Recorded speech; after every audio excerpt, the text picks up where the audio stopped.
একবারের মতো বাবার মুখটা দেখে নেই, একবারের মতো মায়ের মুখটা দেখে নেই। কিন্তু মাননীয় প্রধানমন্ত্রী জননেত্রী শেখ হাসিনা একজন দুর্ভাগা মেয়ে, তিনি তার বাবা মায়ের লাশটাও দেখতে পারেন না। 26 জন মানুষকে এক রাতের মধ্যে গুলি করে মেরে ফেলছিল।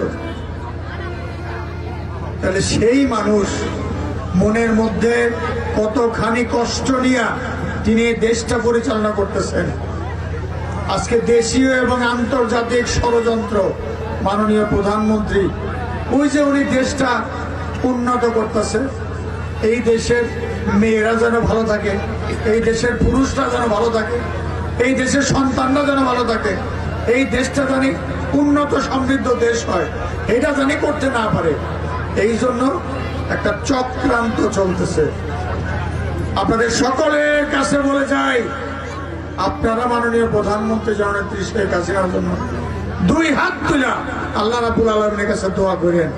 কারণ এই মানুষটা ভালো থাকলে আপনারা ভালো থাকবেন, আপনাদের সন্তানরা ভালো থাকবে, এই দেশটা উন্নত হবে।